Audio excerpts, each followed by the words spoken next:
Nasikia hata juzi ikiwa inasemekana ya kwamba governor wenu,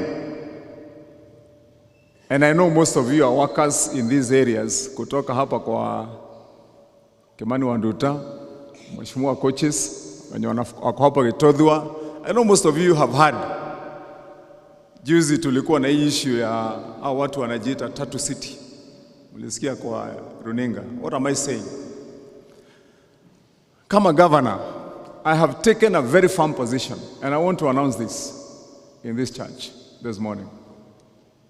I have taken a very firm position that mali ya umma, ardhi ya wananchi, we are not going to allow anyone, whoever you are, at whatever position, no matter how much money you have, no matter what connections you've got, I will be firm ya kwamba any public space, any public property, pesa za wananchi, we must have 100% accountability, and there are not two ways. Juzi mlisikia hapo Tatu City there was an issue, governor amesema hivi, governor amekataa, governor anasema apewe ardhi. It is true. I want to confirm again, it is true that I have said to Tatu City and to every other major developer, hatutakubali mtu yeyote, hata kama unakuja na pesa ngapi, ununue ardhi, uanze kujenga, ukose kutii sheria za county, wafanye kazi wako ambao are local people. Instead of being your workers, they become your slaves. Badala ya hao kukuwa wafanyikazi wako, wanakuwa watumwa na walalahoi wako. Because wewe kama umebarikiwa na Mwenyezi Mungu, uko na pesa nyingi, utajenga nyumba, utauza milioni 20, utaajiri watu ambao watakufanyia kazi ya kuosha nyumba, watakutengenezea magari, watakuendeshea gari zako, wengine watakuwa wakukuchunga watchmen wako, na wako na watoto na wako na maisha kama wewe. Ni haki yao pia.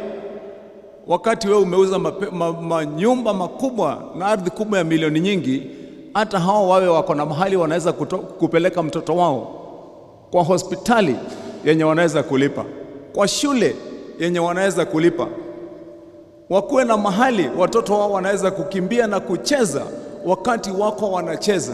Na kama watoto wa matajiri wakiwa ndani hapo wanaweza kulipiwa fees ya milioni 1 kwa tamu moja, lazima mfanyikazi wako pia apate mahali anaweza kupeleka mtoto wake kwa shule ya kadiri na yapate masomo. Kwa hivyo hiyo ndio msimamo yangu, na nilisema sibadilishi kwa vile mulinipa kazi nikuwe mtu wa kusema haki. Hapa ni Gitogwa, na vizuri tuseme tumesikia watu wakisema gavana mambo ya Tatu City pale. Mimi niseme nilikuwa wa kwanza kabisa gavana April 2023 wakati niliingia pale katika assembly kupeleka motion ya kuhakikisha watu wetu wanapata kazi. Hiyo motion huyu Kimani Nduta na Gitau walisema, tukasema wakati hizi kampuni zinakuja hapa kwetu, ni vizuri vijana wetu wanakuwa wa kwanza kupata kazi. Kasema sababu hizi kampuni zinakuja kwetu gavana, waanze na kupatia watu wetu kazi. Na ndiposa mimi na kuunga mkono na kusema hata hizo public amenities ambazo ziko pale Tatu City, gavana kwa milia hapo itishia watu wetu hawa mali ili watoto wetu waweze kufaidika. Sababu we need good hospitals, governor, we need good schools, we need good roads for our people. So if you don't do that, governor, then we will lose it. So as the area MCA of Gitogwa, I'm supporting you 100% to request for us people. Tuseme hizi kampuni ambazo ziko hapa gavana na Kimani Nduta, najua tumetembea naye mara mingi hapa ndani, anajua vizuri most of these companies are employing people from very far and not giving our youth opportunities.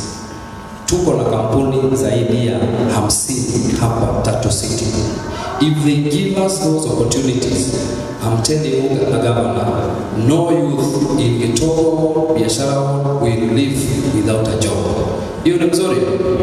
So kwa hivyo governor, sisi tunakusupport.